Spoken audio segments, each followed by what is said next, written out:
what's up, Scott Balkum here with Imagination Creation Films, and today we're talking about this, the 1500 nit OSEE 21-inch production monitor, and, well, it's not just another bright idea on set.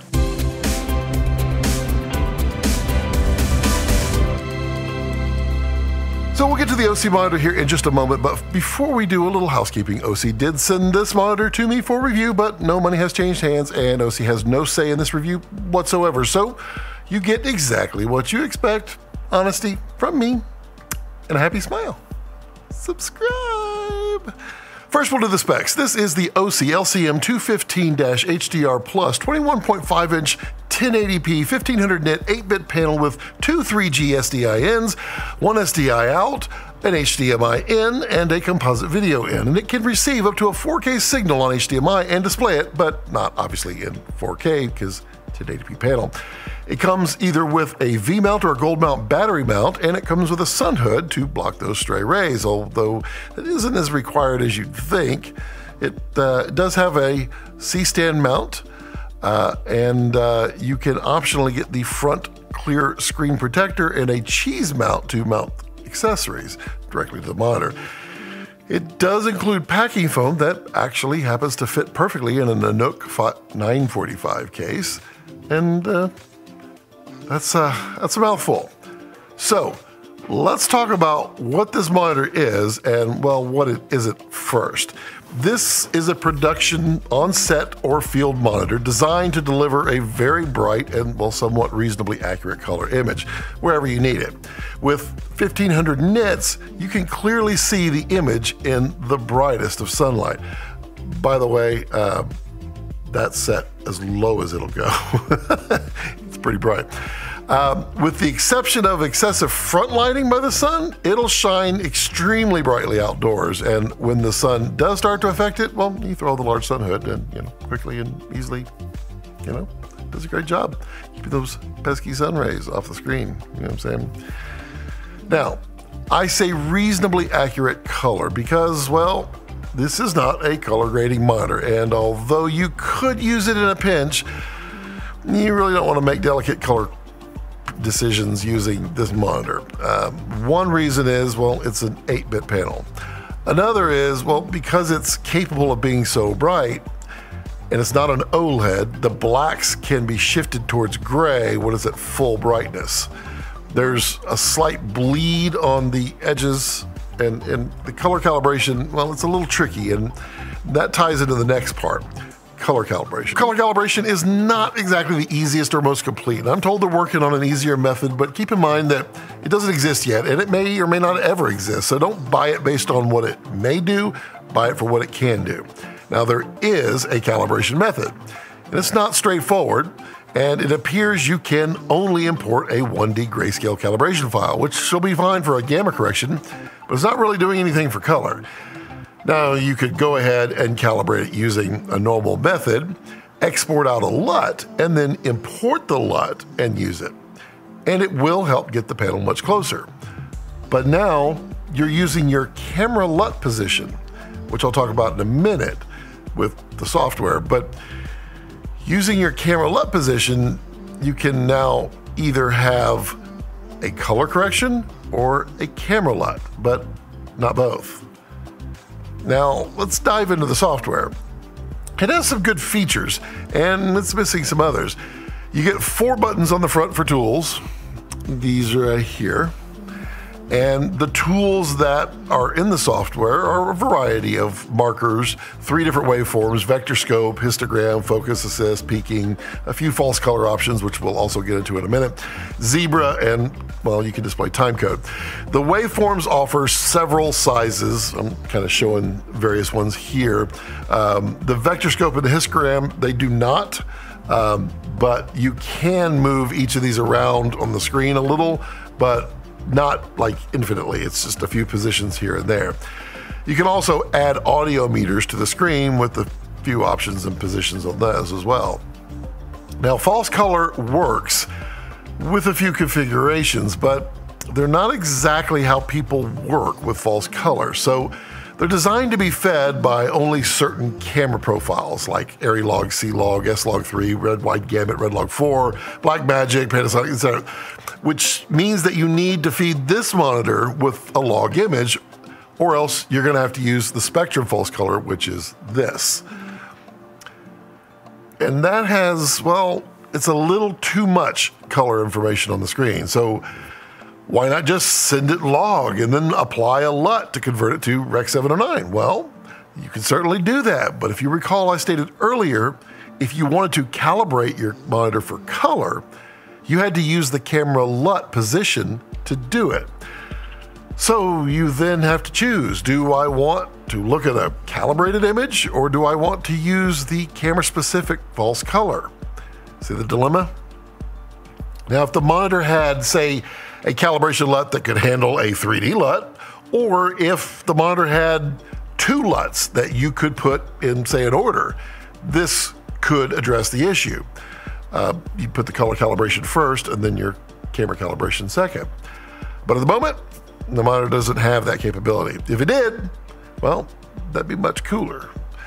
Otherwise, you're going to need to change a few things here and there to use the correct false color, and well, you won't have a color calibrated monitor when you do, or you'll have to use the Spectrum false color, which again has way too many colors. Spectrum, get it? Yeah. And it makes getting precise values difficult because it's all the colors of the rainbow. Zebra, peaking, and guides are, well, all quite flexible, but you can only have one of each of them. And it comes with several LUTs for major cameras to convert log to Rec. 709, and you can also load up to 16 of your own LUTs as well using the USB port in the back. You'll also get 4 user presets, which allows 4 different complete monitor configurations, which would include brightness, LUT settings, all the settings of the monitor.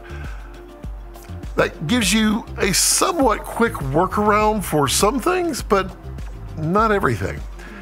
Now, brightness, contrast, saturation, and volume, sharpness, well, they're all quickly available without going to the menu just by using the up or down buttons, and well, you can just scroll through the quick options. Just briefly, that's how bright this monitor can get. That's exceptional.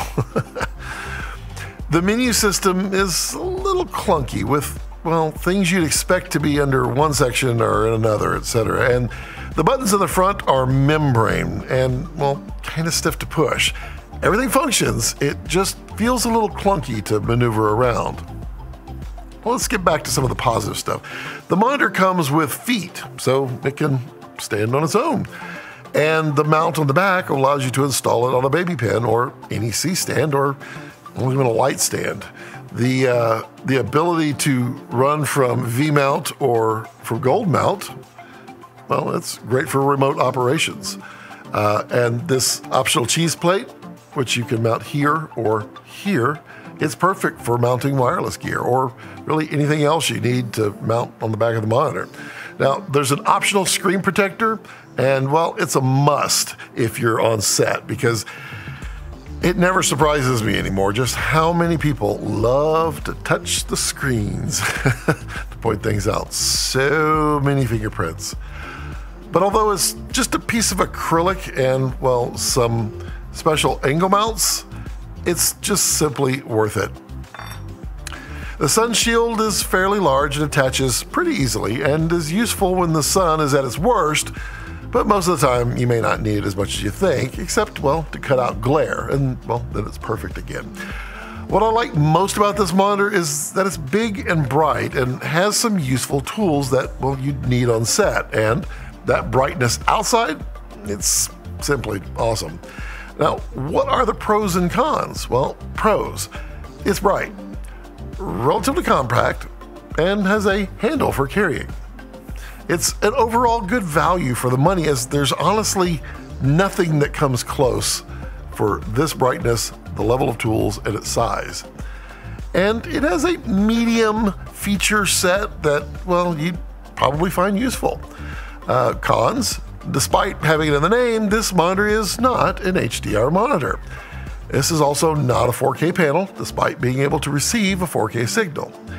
And the calibration issue in the clunky menu. They have to be mentioned, although the menu is more of a personal preference and a nuisance.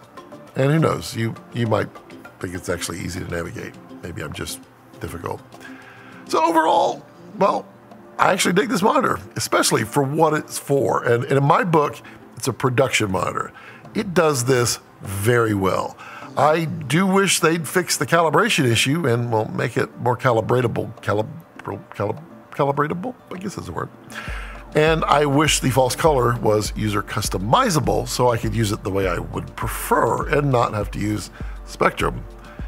And I wish it had some other features like the ability to grab still frames and be able to wipe between still frames and live images. Well, those are all wants. And those wants would make me like this monitor even more because, I mean, I dig it. It works well as a production monitor. Now, I used this production monitor on the very first weekend that I got it on a production, and the director of the DP loved it. It did exactly what it was supposed to do. It was bright, it was big, it made a beautiful image for them, and I wish I could unblur that image, but that production will be streaming soon enough. So what do you think about the OSEE LCM-215 HDR Plus monitor?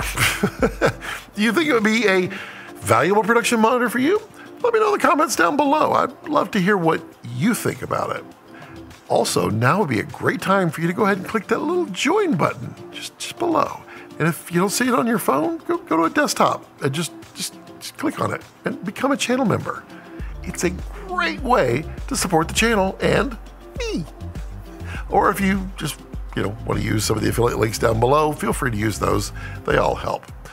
And as always, don't let your passions center around your life. Let your life center around your passions.